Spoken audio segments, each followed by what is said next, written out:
சிம்பிளா, ஹெல்தியா பாசி பயிறுல நம்ம ஒரு ஜூஸ் பண்ண போறோம். இது வந்து ஹை புரோட்டீன் ஆனதுன்னு சொல்லலாம். வெயிட் லாஸ்க்கு பெர்ஃபெக்ட்டா இருக்கும். அது மட்டும் இல்லாம, நம்ம கொலஸ்ட்ரால் எல்லாத்தையுமே வந்து கண்ட்ரோல் பண்ணும்னு சொல்றாங்க. இதுக்கு வந்து பார்த்தீங்க அப்டின்னா, நாட்டு சர்க்கரை தான் நம்ம எடுத்திருக்கோம். ஒரு 1/2 கப் பாசிப்பயிறு எடுத்துக்கலாம்.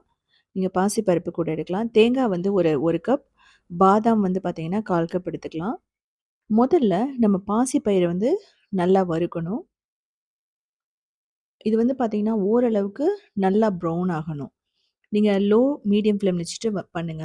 இதுலயே இது நல்லா வந்து குக் ஆயிடும். நம்ம ரோஸ்ட் பண்ணும்போதே. இதுக்கப்புறம் பாதாம் போட்டுக்கலாம்.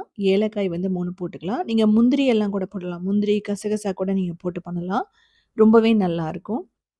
இது வந்து கொங்கு நாடு கிராமத்தில பண்ணுவாங்க. அங்க வந்து எப்படி பண்ணுவாங்க அப்படின்னா, பாட்டியெல்லாம் பாசி பயிரும், தேங்காய் வச்சு மட்டும் தான் பண்ணுவாங்க. நான் எக்ஸ்ட்ரா வந்து பாதாம் போட்டுருக்கேன். நல்லா ரோஸ்ட் பண்ணதுக்கப்புறமா, மிக்ஸியில போட்டு நல்லா அரைச்சுக்கணும். ஃபைன் பவுடரா இருக்கணும்.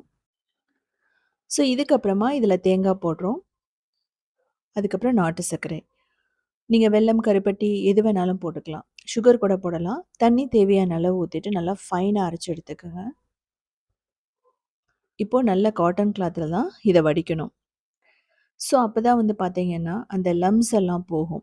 நம்ம அந்த ஜூஸ் அப்படிங்கிறது எப்பவுமே ஸ்மூத்தா தான் இருக்கணும். அந்த கிளாத்ல வடிக்கும்போது அந்த ஸ்மூத்னஸ் வரும்.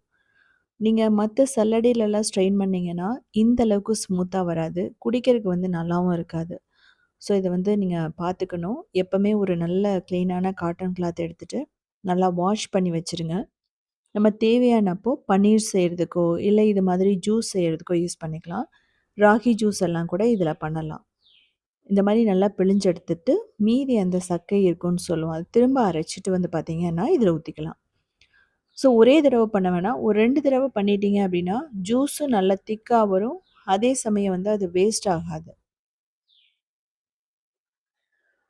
ஸோ இப்டி வடிச்சுட்டு மீதி இருக்கிற அந்த பாசி பயிறு, அந்த தேங்காய் கூட நீங்க ரோஸ்ட் பண்ணி லட்டு மாரி கூட செய்யலாம். இப்போ பெர்ஃபெக்ட்டா ரெடி ஆயிடுச்சு. இப்ப நம்ம என்ன பண்ணணும் அப்டின்னா, ஃப்ரிட்ஜ்ல வச்சுரணும்.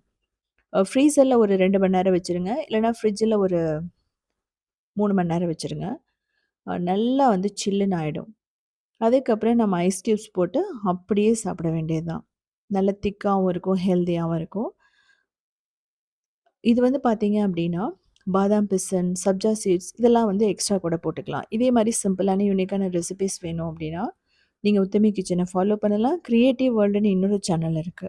அதுலயுமே 2000 ரெசிபீஸ் இருக்கு. சவுத் இண்டியன் ஃபுட்ஸ் டாட்ங்கிற வெப்சைட்டையுமே 19 இயர்ஸ் தான் ரன் பண்றோம். இதுல நான் போட்டிருக்கிறது பன்னீர் ரோஸ். அதுவுமே நாட்டு பன்னீர் ரோஸ்.